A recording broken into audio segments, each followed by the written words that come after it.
Le destin d'une génération de femmes qui s'écrit au travers des bijoux en or, des magazines, mais aussi du colonialisme, des religions et du droit de propriété. C'est le fil rouge, aussi inattendu que captivant, que déroule Mélina Gravier. Historienne à la section de langue et civilisation slave de l'Asie du Sud de la Faculté des Lettres, elle s'apprête à défendre sa thèse.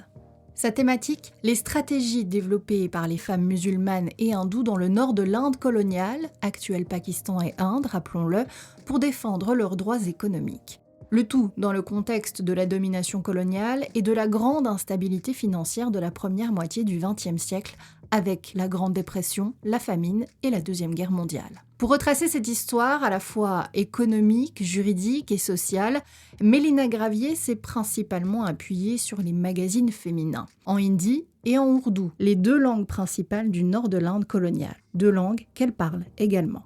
Il faut dire aussi que sa recherche rétablit une certaine valeur et une certaine légitimité historiographique, jusqu'ici insoupçonnée à ces magazines féminins. Je m'appelle Donatella Romeo et je vous emmène à la rencontre des chercheuses et des chercheurs.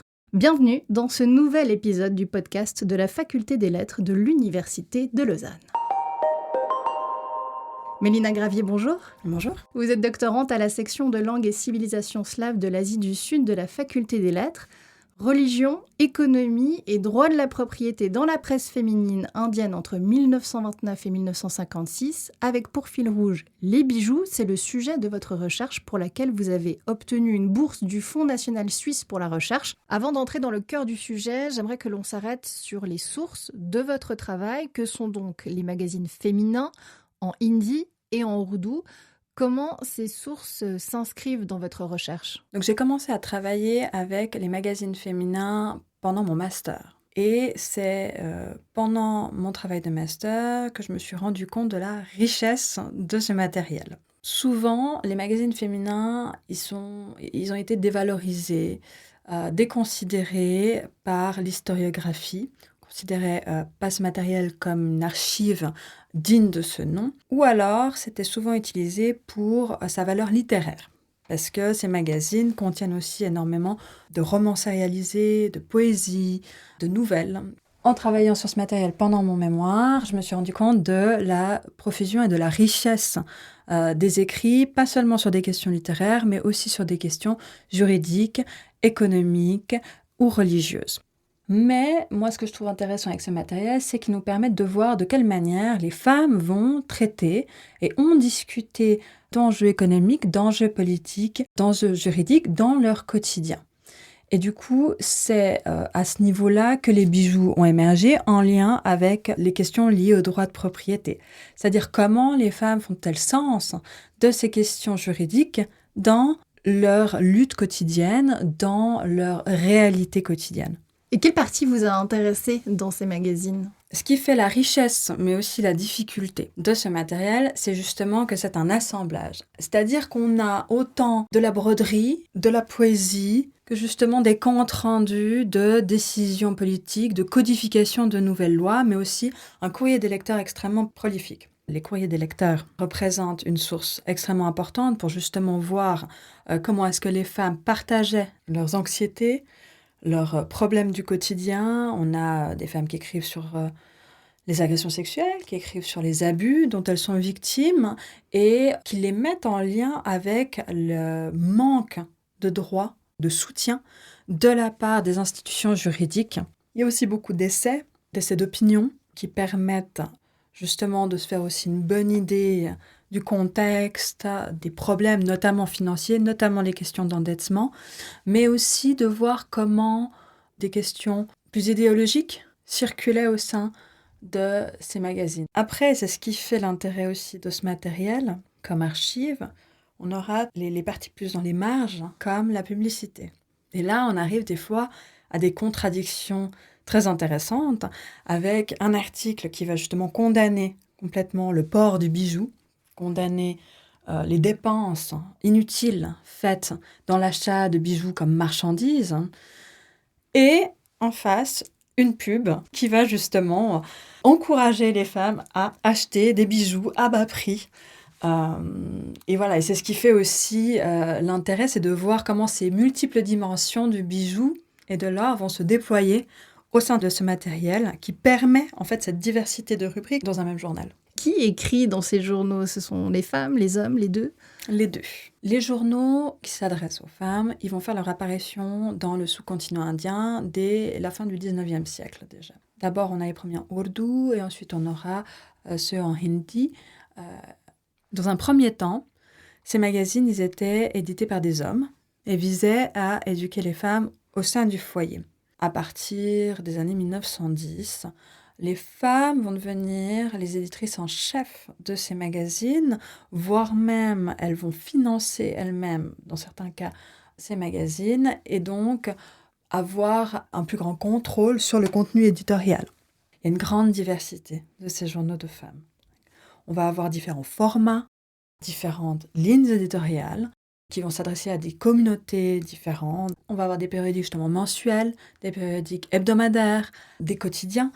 On aura des prix différents aussi. Donc tout ça va définir finalement l'audience, définir la zone de circulation de ces magazines. Point de départ, mais aussi fil conducteur de cette recherche, donc les bijoux et l'or. Pourquoi? Au départ, je ne me suis pas nécessairement intéressée aux bijoux et à l'or. En fait, c'est une thématique qui a émergé de la lecture de mes sources. À l'origine du projet, je voulais travailler sur les droits de propriété des femmes hindoues et musulmanes et comprendre la manière dont ces droits de propriété avaient été codifiés. Cet intérêt, il est venu plus particulièrement pendant mon stage, un stage que j'ai effectué en fait en Inde, dans les régions rurales de l'Himalaya. Et c'est là, en fait, pendant un semestre où j'ai vraiment pu plonger dans le quotidien de ces femmes et dans ces questions juridiques. Donc les bijoux se sont imposés dans votre recherche. Quel est le statut de ces bijoux dans l'Inde coloniale de 1929, puisque c'est le début de votre période d'études? Les bijoux et l'art ont toujours joué un rôle central dans l'économie du foyer en Inde, avant même cette période de 1929. Ils étaient traditionnellement utilisés comme filet de sécurité pour la famille, comme moyen de garantie quand on voulait contracter des prêts, notamment auprès des prêteurs sur gage. Donc, c'était aussi un capital d'épargne. Leurs économies les conservaient sous la forme de bijoux et d'or. En 1929, ce qui se passe, c'est que dans le contexte de la Grande Dépression et de l'instabilité financière généralisée, les Britanniques vont vouloir avoir accès en fait à cet or et ces bijoux parce qu'ils se rendent compte que en fait, une grande partie de la richesse indienne se trouve au sein des foyers conservés sous la forme de cette propriété des femmes. Malheureusement, ils n'y ont pas accès parce que c'est une propriété qui n'est pas déclarée, dont on n'a aucune trace. Et c'est ce qui fait aussi la force de ces bijoux.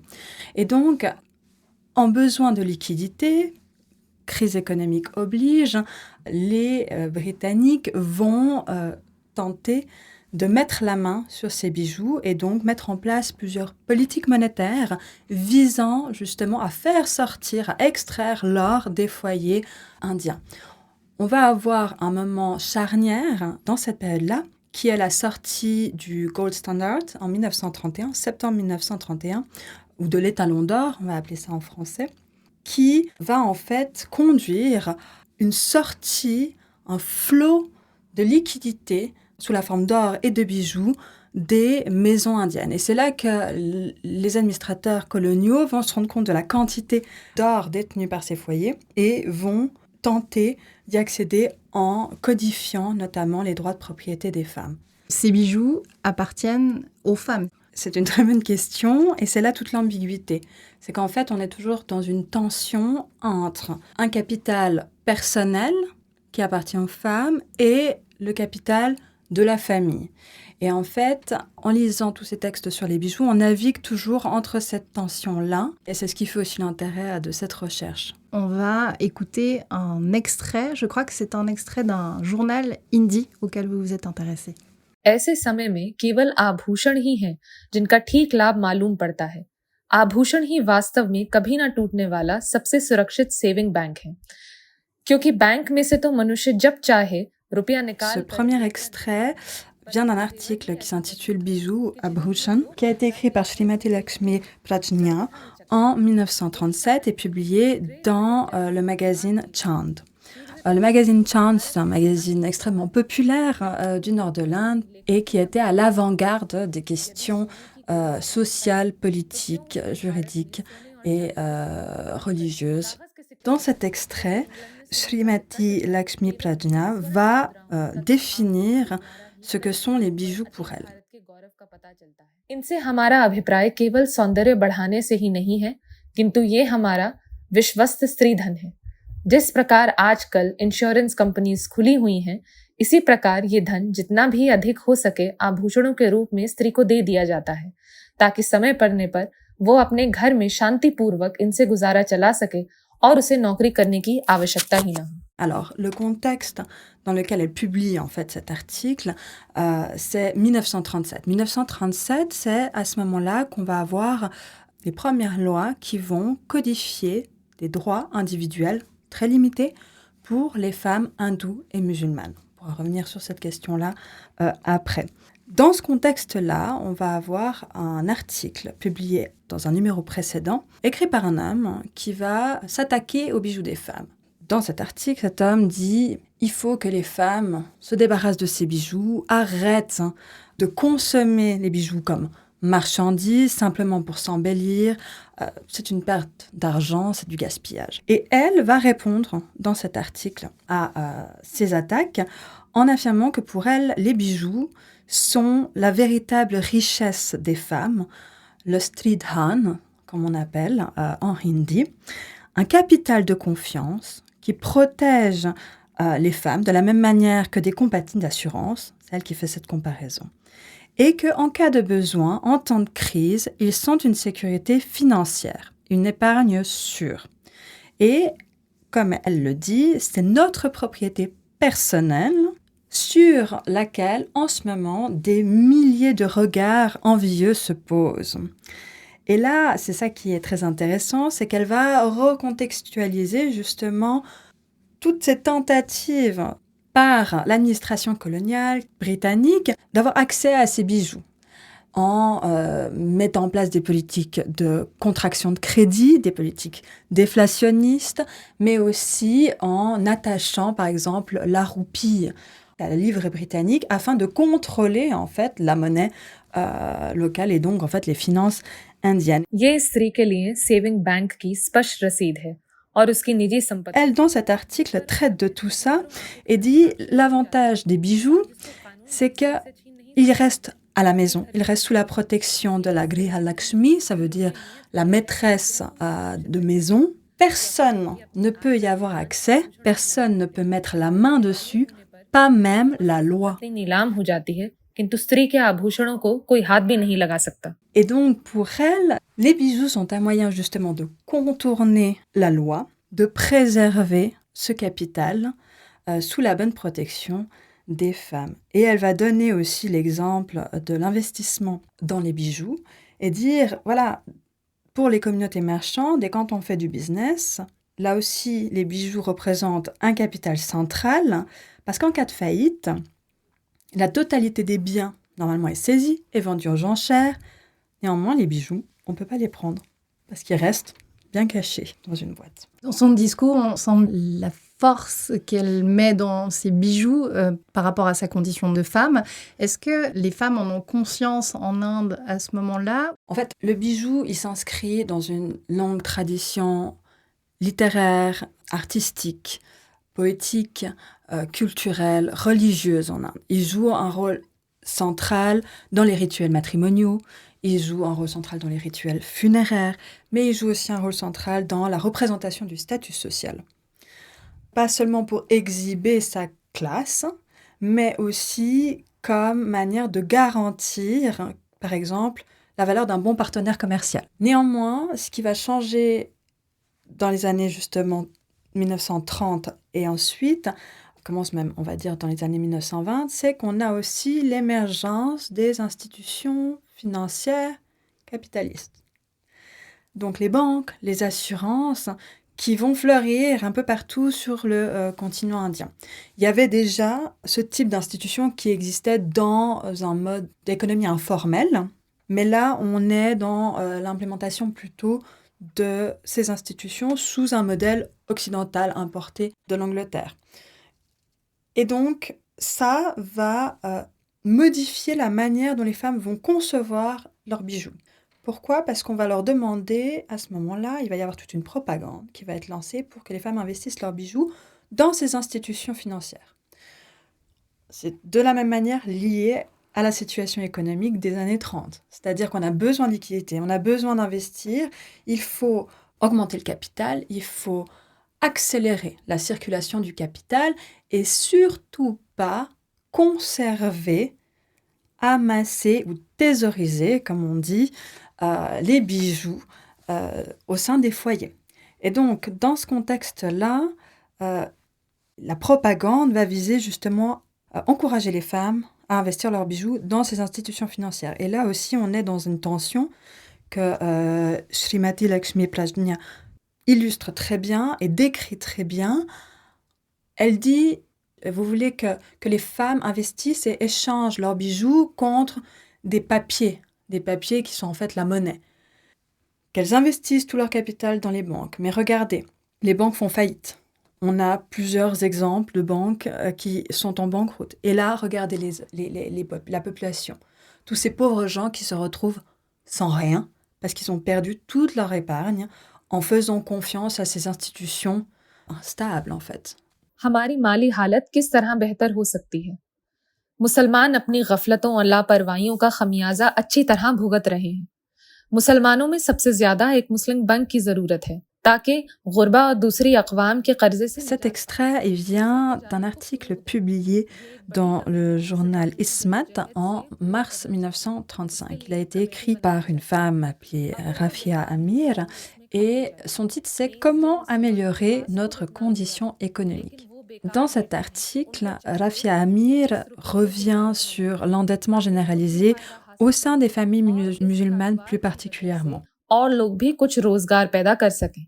इस तरह तिजारत को भी बड़ा फरोग होगा, जिसकी दर हकीकत इस मौजूदा कशमकश के दौर में मुसलमानों को अशद जरूरत है। Elle va préconiser des actions pratiques et concrètes pour améliorer la condition des familles musulmanes et répondre à cette crise financière. Donc, comme je l'ai dit avant, on a une inflation qui est extrêmement importante, surtout en 1932. Donc, toutes les années 30 sont vraiment marquées par cette inflation massive et cet endettement endémique qu'il faut à tout prix résorber.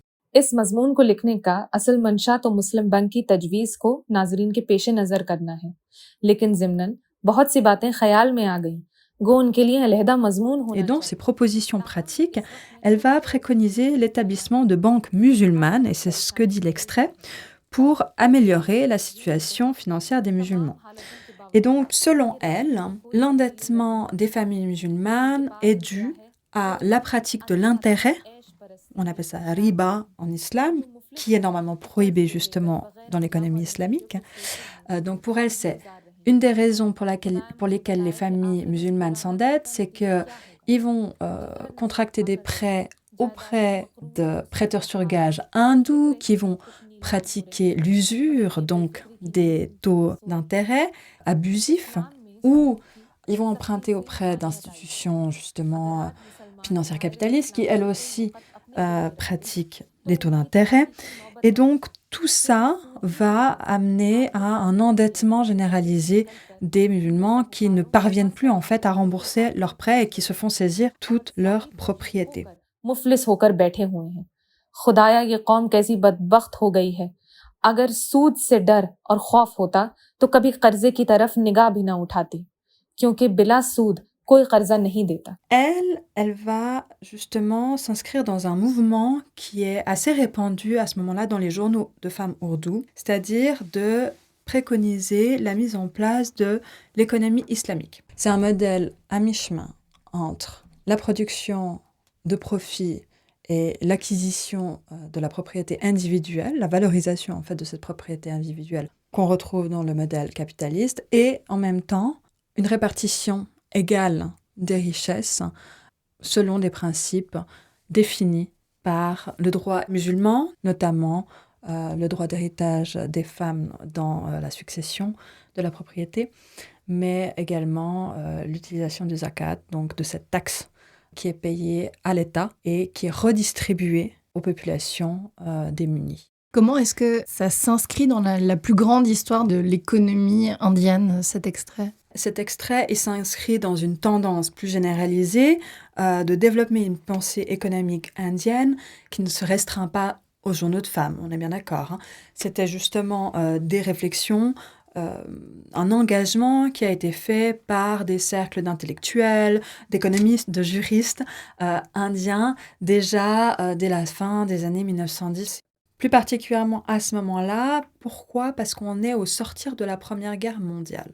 Sortir de la Première Guerre mondiale où l'Empire britannique a été affaibli, ses ressources financières également, et les communautés marchandes indiennes apparaissent aussi comme des ressources extrêmement importantes parce que pendant la Première Guerre mondiale, ils ont réussi à faire fructifier leur capital. Et donc, on va avoir à ce moment-là des tentatives par le gouvernement colonial de prélever aussi les fruits du travail de ces communautés marchandes en implantant des politiques de taxation extrêmement importantes sur ces familles. Et donc, implantation de ces politiques de taxation via toute une série de lois, on ne va pas rentrer dans les détails, mais qui va provoquer, bien évidemment, un soulèvement de la part des populations indiennes qui vont du coup devoir répondre aussi à cette tentative d'exploitation de leurs richesses. Et donc c'est aussi dans ce contexte-là que ces courants et cette réflexion sur les modèles économiques vont émerger. C'était un extrait en ourdou, donc d'une femme musulmane.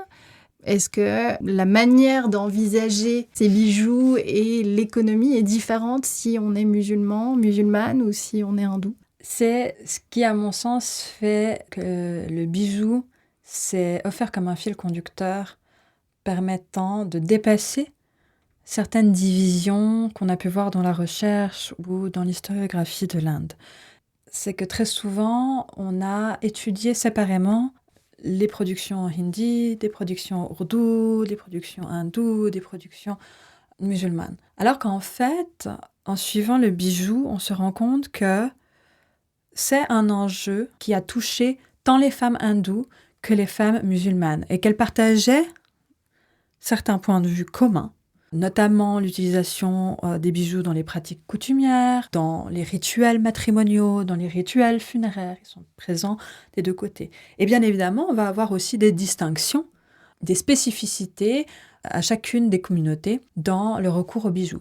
Pour ce qui est du bijou comme ressource financière, c'est clairement partagé par autant les femmes hindoues indiennes que les femmes musulmanes indiennes. Dans les journaux en hindi et en ourdou, on va retrouver ces mêmes questions-là, c'est-à-dire le bijou comme un filet de sécurité qui devrait être traditionnellement ou religieusement la propriété des femmes, mais qui dans la pratique du quotidien se révèle bien plus compliqué de ça et souvent mis sous pression familiale. Le bijou comme collatéral, le bijou comme épargne, le bijou à investir dans ces institutions financières ou pas. Et ça, c'est des questions qui vont se retrouver, qui sont communes aux deux communautés. Donc là, on a vu le volet économique de cette différence entre les femmes hindoues et les femmes musulmanes. Est-ce qu'elles ont les mêmes droits? Alors non, et c'est justement un des enjeux aussi centraux de cette recherche et de ces questions, c'est que les femmes hindoues et les femmes musulmanes ne sont pas gouvernées par les mêmes corpus de lois, et ça encore aujourd'hui. En fait, à partir du 19e siècle, sous la domination britannique, on va avoir une pratique qui va se mettre en place progressivement, c'est un long processus, mais surtout à partir de 1830, je dirais, de ségrégation juridique. Cette ségrégation juridique, elle s'applique particulièrement aux droits de la famille. C'est-à-dire que en Asie du Sud, si vous êtes une femme musulmane et que vous alliez au tribunal, la première question qu'on va vous poser, c'est votre identité religieuse. Savoir si vous êtes hindoue ou musulmane, et en fonction de cette réponse, on va choisir le corpus de loi qui va s'appliquer. Et donc, les droits de propriété s'inscrivent dans ces droits de la famille. Néanmoins, le droit de propriété fait partie des droits de la famille, mais va aussi soulever une contradiction. Pourquoi? Parce que c'est aussi rattaché à des questions liées au droit économique. Et le droit économique, là, n'est pas gouverné par les lois religieuses, mais gouverné par droit séculier. Et donc, on va être constamment en tension entre les droits religieux, hindous ou musulmans, et le droit séculier, quand on arrive à des questions justement liées au droit de succession, à l'héritage et donc plus globalement au droit de propriété. À cela s'ajoutent les questions liées aux pratiques coutumières qui sont extrêmement importantes dans ce continent indien, qui vont encore un peu plus complexifier ces questions-là. C'est-à-dire que le droit colonial va incorporer le droit coutumier dans bon nombre de ses décisions juridiques. Et souvent, le droit coutumier entrait aussi en contradiction avec le droit religieux. Et donc là encore, on est sur une complexité, sur une difficulté supplémentaire, à savoir comment est-ce qu'on va déterminer le droit d'un tel ou un tel à la propriété. Ces droits religieux, ils vont être définis selon ce qu'on appelle le statut personnel. C'est pour ça d'ailleurs que ces lois s'appellent personal law. En anglais, c'est le droit personnel, donc statut personnel de la personne qui va s'appuyer sur son identité religieuse. Donc une femme musulmane ne va pas avoir les mêmes droits qu'une femme hindoue et ne va pas avoir le même accès à la propriété. Moi, les lois qui m'ont plus intéressée, c'est justement ces lois relatives à la propriété qui vont être codifiées, formalisées en 1937. Donc avant la formalisation de ces lois, on a bien évidemment les débats pour que ça se mette en place. C'est là où les bijoux, bien évidemment, émergent. Et on va avoir l'après de cette codification, c'est-à-dire quelles sont les lacunes de ces nouvelles lois, qu'est-ce qu'elles ne couvrent pas, qu'est-ce qu'elles ne défendent pas, en fait. Pour illustrer cette confrontation entre droit séculier, droit coutumier et droit religieux, vous nous proposez une nouvelle lecture d'un extrait de magazine. Est-ce que vous pouvez nous expliquer le contexte de cet extrait ? Cet extrait, il s'inscrit justement dans le contexte de ces débats entre le droit séculier importé en fait des corpus de droit anglais, le droit coutumier et les droits religieux. Là, en l'occurrence, le droit musulman. Dans cet extrait, Zafar Jahan Begum va préconiser l'application du droit musulman pour permettre aux femmes d'obtenir une plus grande liberté, plus de droits en termes justement de droit de divorce ou de droit de succession. Quand elle écrit, on est en 1929. और अंग्रेजी हुकूमत की मुसलमान औरतें चाहे कैसी सख्तियां झेलें, जिंदगी भर के वास्ते शौहरों की लौंडियां बन गईं। अंग्रेजी हुकूमत ने जब मुसलमानों की किस्मत अपने हाथ में ली और उनके शरई और उर्फी हुकूक की वो निगहबान है, तो उसका फर्ज है कि इस मसले को भी वो अदालतों में रिवाज दे। Dans cet extrait, Zafar Jahan Begum nous dit que sous le gouvernement britannique, les femmes musulmanes, quelles que soient les épreuves et les oppressions qu'elles endurent, elles sont devenues les esclaves de leur mari à vie. Elle affirme que depuis que le gouvernement britannique a pris le contrôle du destin des musulmans, et de fait s'est proclamé le gardien ou le garant des droits des femmes, son devoir est notamment d'assurer la protection. Mais selon Zafar Jahan Begum, il a échoué. Et pour elle, il faudrait que soit instaurée la loi islamique pour permettre la protection des femmes. Il faudrait que soient réintroduits les juges musulmans, les qazis, dans la légifération et dans les prises de décision concernant les disputes familiales au sein des familles musulmanes, afin justement que soit appliqué, elle dit, le droit de la charia. Là, je cite la source. रियासत भोपाल में जो हिंदुस्तान में इस्लामी हुकूमत का एक मुकम्मल नमूना बनी हुई है, मसला खुला का पूरा रिवाज है और वहाँ की औरतें शरई आज़ादी से पूरा नफा उठा रही हैं. Elle va appuyer son propos en se référant notamment à l'exemple établi par l'État de Bhopal, qui est un État du nord de l'Inde qui appliquait le droit musulman dans les affaires familiales. Et selon Zafar Jahan Begum, grâce à l'établissement de ce système juridique basé sur la charia, les femmes bénéficient, et là je cite, entièrement de la liberté accordée par la charia. Parce qu'elles ont un accès à la propriété, elles ont des droits de succession et elles ont le droit d'initier le divorce. En quoi est-ce que cet extrait et cette prise de position sont intéressants dans votre recherche en particulier? Cet exemple, il est intéressant parce que déjà, on pense souvent que le modèle juridique occidental séculier a été loué, a été demandé par les femmes musulmanes comme un moyen de les libérer. En fait, quand on lit ces journaux, on se rend compte que c'est loin d'être le cas, en fait. La majorité, notamment des contributrices dans ces magazines ourdous, vont préconiser l'application du droit musulman pour faire valoir leurs droits qui, à ce moment-là, étaient beaucoup plus avantageux, en fait, que le droit séculier.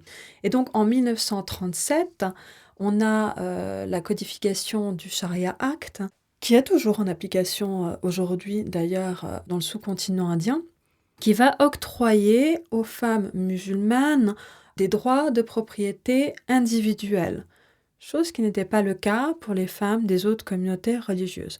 En 1939, on va avoir un amendement de cette loi-là qui va inclure le droit d'initier le divorce, justement ce droit du khula que Zafar Jahan Begum a préconisé dans son article, et va être de même codifié, mis en application à partir de 1939. Et ça, c'était une grande avancée pour les femmes musulmanes en Inde. Parallèlement, on a du côté hindou en 1937. Également, c'est pas un hasard si c'est codifié en même temps, c'est parce que c'était des discussions aussi qui étaient conjointes en fait dans les commissions juridiques. Mais on a le Hindu Women's Right to Property Act qui va être également codifié en 1937 et là qui va accorder certains droits de propriété limités aux veuves hindoues. Et donc, elles vont pouvoir obtenir une part de la propriété familiale pendant le reste de leur vie à vivre. Néanmoins, cette propriété, c'est pour ça qu'on appelle ça une propriété limitée, elles ne pourront pas la transmettre à leurs enfants, à leurs filles. Une fois qu'elles vont décéder, cette propriété va retourner à la propriété familiale, en fait. Donc, 1937... c'est un moment charnière pour la codification de ces droits de propriété dans les droits de la famille, tant pour les femmes hindoues que musulmanes, mais c'est aussi, et ça je pense qu'il est nécessaire de le dire, aussi assez symbolique. Parce que dans les faits, la propriété à laquelle elles avaient accès, les droits qui ont été formalisés dans ces deux lois, en fait, ne concernaient que ce qu'on appelle la propriété mobilière. Et non pas la propriété immobilière. Et donc, elle concernait quoi? Elle concernait les bijoux et l'or. On y revient. Et donc, elles étaient de toute manière, de fait, exclues de la succession ou des propriétés terriennes, en fait, qui représentaient la plus grande partie, le capital financier le plus important dans les propriétés familiales. C'est aussi là que, justement, les bijoux deviennent centraux. C'est que finalement, c'était ces droits-là qui ont été formalisés. Néanmoins, là, on a beaucoup parlé de questions juridiques, des sphères officielles, mais le bijou, ce qui est aussi intéressant, et c'est ce qui ressort beaucoup de la lecture de ces journaux, c'est qu'en fait, il permettait d'avoir un accès à la richesse, d'avoir un accès à la propriété en dehors de l'espace juridique. C'est-à-dire que quand le droit échouait à protéger les avoirs des femmes, ou au contraire même les mettait en péril, parce qu'en fait on voit aussi que le droit colonial a souvent aussi desservi les intérêts des femmes, et donc elles préféraient, et il faut aussi souligner qu'en allant au tribunal, elles risquaient aussi de s'attirer les foudres de la famille, c'était aussi considéré comme une disgrâce, comme honteux d'aller exhiber ces disputes familiales au tribunal, surtout de la part d'une femme, et donc elles avaient meilleur temps justement d'utiliser leurs bijoux, de les détourner comme manière de s'émanciper en fait d'un contexte d'oppression ou de justement les utiliser pour les investir, pour les faire fructifier et pour permettre d'échapper à un contexte abusif. C'est aussi pour ça que les prostituées ou les courtisanes recouraient énormément aussi aux bijoux dans leur pratique quotidienne. Et donc, dans ces magazines, elles prennent connaissance de leurs droits. Oui, tout à fait, mais aussi des dangers. Dans ces courriers des lectrices, les femmes qui vont partager justement les limites du système juridique, ou même au contraire, comment est-ce que le système juridique colonial les assujettit. Je pense, et là on peut revenir par exemple à la question du divorce, il y avait une loi qui illustre la problématique derrière justement le manque de droits et de reconnaissance de la personne des femmes dans la structure familiale, qui était la restitution des droits conjugaux. C'est-à-dire qu'une femme qui quittait par exemple son domicile parce qu'elle était abusée, qu'elle était battue, ou que simplement elle ne voulait pas être mariée à cet homme, l'homme pouvait aller au tribunal et demander la restitution de ses droits conjugaux, qui signifiait restituer le corps de sa femme dans le foyer familial. Et donc forcer la femme à rentrer chez elle et donc à accomplir ses devoirs conjugaux, c'est-à-dire aussi avoir les relations sexuelles qu'elle devait avoir avec son mari. Ça, c'est une loi qui est en fait une loi britannique, qui n'est pas une loi indienne, mais c'était une loi qui a été importée du corpus ecclésiastique anglais et appliquée ensuite en Inde et qui a posé justement énormément de problèmes. Face à ça, justement, on a les lois du corpus musulman qui vont s'opposer ou rentrer en contradiction en tout cas avec ces pratiques-là. Et donc, les femmes dans les journaux vont questionner ces principes juridiques et montrer en partageant leurs expériences personnelles comment ces lois sont oppressives et comment d'autres pourraient au contraire permettre leur émancipation. Et c'est souvent, on a le partage dans une lettre de l'expérience d'une femme abusée, qui cherche à s'enfuir parce qu'elle est maltraitée, parce qu'elle n'a aucun droit de propriété, et qui prend ses bijoux comme ultime ressource pour fuir en fait le foyer familial. Ou sa belle-famille, par exemple, qui l'oppresse. Et parfois, la belle-famille va la rattraper. Elle va lui confisquer ses bijoux, ce qui va signifier qu'elle n'aura plus aucun moyen d'avoir une indépendance financière. Et donc là, elle écrit au journal et dit « Qu'est-ce que je peux faire, en fait ? Qu'est-ce que je peux faire ? Donnez-moi un conseil. » Et on va avoir une réponse de l'éditrice ou de l'éditeur qui va souligner la détresse de cette contributrice et indiquer à quel point sa condition est en fait le résultat d'un manque de reconnaissance de ses droits et des lacunes en fait de ce système juridique qui n'arrive pas à protéger en fait ces femmes, et que c'est pour cette raison qu'il faut à tout prix mettre en place des réformes. Et donc c'est une manière en fait de déjà faire circuler l'information, d'encourager l'engagement en fait des femmes dans le combat pour leurs droits. Et de la même manière, on va avoir aussi des procès qui vont être retranscrits au sein de ces journaux. Et ces procès font aussi office de matériel éducatif. On a beaucoup parlé du droit et de son évolution jusqu'en 1937. Pourtant, votre recherche, elle va jusqu'au-delà des années 50. Il va y avoir d'autres développements et d'autres aussi crises économiques, notamment liées à la Seconde Guerre mondiale, qui vont aussi impacter la manière d'investir les bijoux et les discours autour des bijoux et de l'or.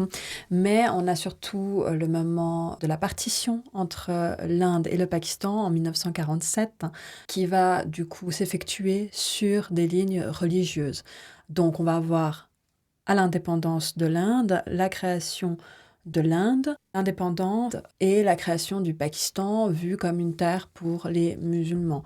Et donc la partition, elle va justement se mettre en place notamment sur la base de cette ségrégation juridique. En fait, c'est un peu comme le résultat ou la conséquence de ce processus qui s'est mis en place petit à petit au travers du 19 et 20e siècle de séparation rigide entre ces communautés religieuses et qui, justement, dans les années 40, va donner lieu en fait à énormément de violence, à des affrontements communautaires, à la montée de ce qu'on appelle le communautarisme et qui va aboutir à l'indépendance et à ce tragique événement qu'est la partition. Là aussi, dans ce contexte de la partition, les bijoux vont occuper une place centrale. Pourquoi ? Parce que la partition va amener au déplacement de millions de personnes. On va avoir les populations hindoues qui vont se déplacer en Inde, nouvellement l'Inde. On va avoir les populations musulmanes qui vont massivement se déplacer dans ce nouvel État que sera le Pakistan. Ça va engendrer beaucoup de morts, beaucoup de violences, beaucoup de violences sexuelles aussi envers les femmes et la perte de toutes les propriétés de ces personnes qui seront déplacées. Et donc, dans le chaos de la partition, dans le chaos de ce déplacement, les familles, les femmes notamment, vont prendre tout ce qu'elles peuvent, toutes les richesses qu'elles peuvent transporter sur elles. Et là, le bijou va être justement cette unique et seule propriété restante qu'elles vont pouvoir emporter avec elles dans le chaos de la partition. Et donc, elles vont pouvoir ensuite utiliser pour s'installer d'un côté ou de l'autre de la frontière.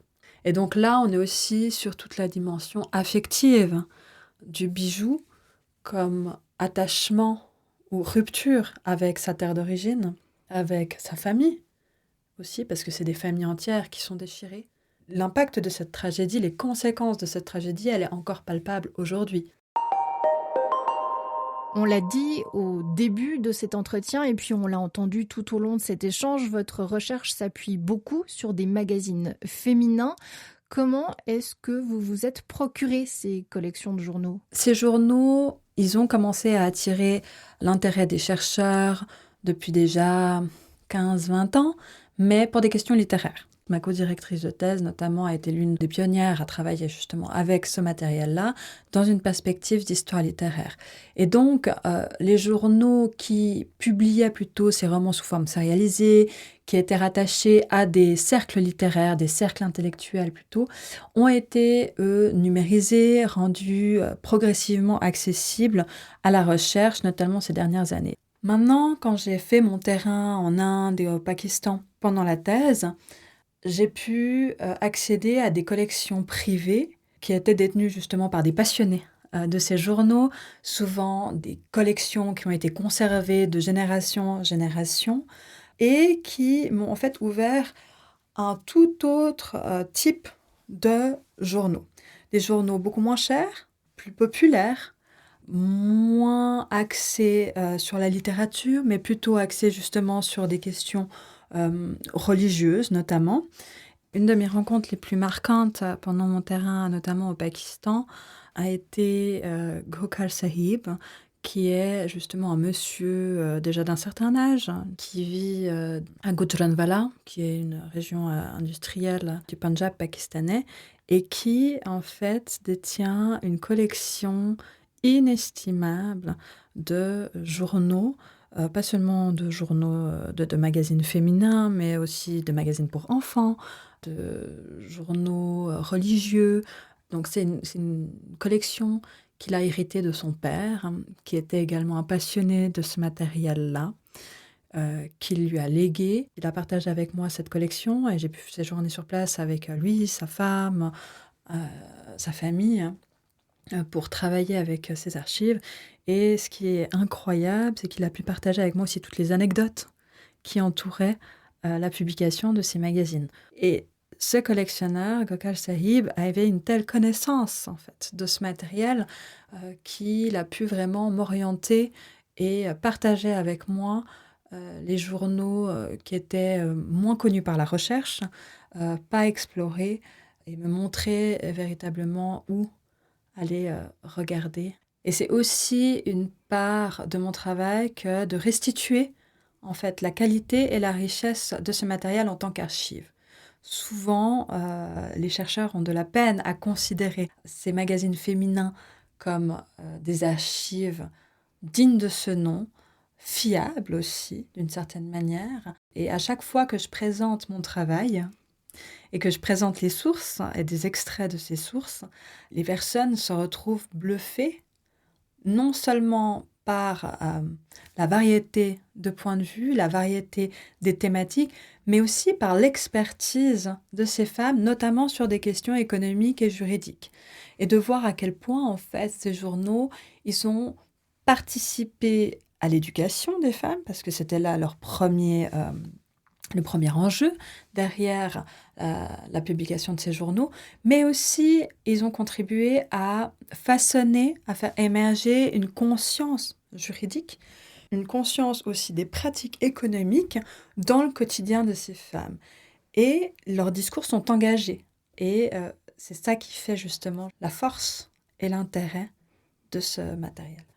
Vous dites, ces journaux ont contribué à éduquer. Est-ce que ça a éduqué toutes les femmes, uniquement celles qui avaient accès à ces journaux? Quel est le taux d'illettrisme à ce moment-là en Inde, peut-être? Grand taux d'illettrisme, c'est une très bonne question. Bien évidemment, quand on parle de ces journaux, on parle de journaux qui s'adressent, dans un premier temps, aux classes moyennes et hautes de la société. Évidemment, toutes les femmes n'avaient pas accès à ces journaux, soit ne pouvaient pas les lire, soit ne pouvaient pas se les procurer. On sait toutefois que ces journaux étaient lus à haute voix, notamment dans les villages, pour que justement les femmes qui ne pouvaient pas lire puissent quand même avoir accès au contenu de ces journaux. C'est aussi ce qui fait l'intérêt de ce matériel, c'est de voir qu'à l'intérieur, il y avait aussi les retranscriptions des assemblées de femmes, en fait, qui étaient tenues dans différents conciles, qui circulaient. Donc il y avait vraiment une volonté d'informer, une volonté d'éduquer à ces questions-là. Mais effectivement, on parle plutôt d'une classe moyenne, et je pense que ces journaux ont joué un rôle central dans le façonnement et la définition des classes moyennes indiennes. On arrive gentiment au bout de cet entretien. On a beaucoup parlé de la justice et ça entre en résonance avec un projet sur lequel vous travaillez en ce moment qui s'appelle Women in the Court, qui se fait en parallèle de votre thèse. Est-ce que vous pouvez nous le présenter et qu'est-ce que vous étudiez dans ce cadre-là ?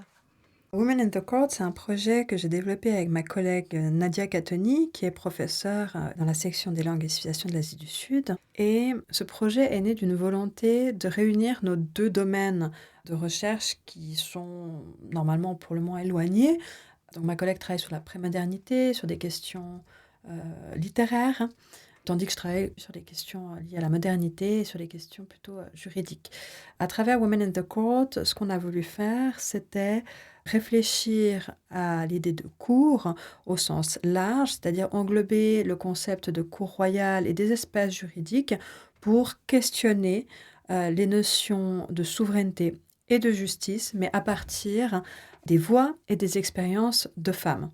Women in the Court, c'est une manière de montrer les performances, la représentation des femmes dans ces espaces codifiés plutôt communément selon des normes masculines, de montrer comment est-ce que les femmes, elles, ont aussi reconceptualisé, utilisé cet espace court, mais également de faire émerger des archives insoupçonnées pour reconceptualiser l'espace court, ou alors de proposer aussi d'autres manières de lire ou de relire des archives avec une perspective genrée, en mettant justement en exergue les voix de femmes ou les expériences des femmes dans ce contexte-là. Et donc l'idée, c'est vraiment de proposer une herméneutique de l'espace court, une herméneutique qui se veut transversale, pour essayer d'apporter un autre regard sur la souveraineté et la justice. Bien sûr, vous travaillez sur la fin de votre thèse, mais qu'est-ce qui s'annonce avec ce projet ? Est-ce que vous allez continuer plutôt sur cet aspect de justice dans vos recherches ? Alors, dans mes recherches, j'ai plusieurs volets. Il y a ce projet Women in the Court qui va continuer. On est en train de préparer deux publications. On a une lecture series en ligne qui est aussi active.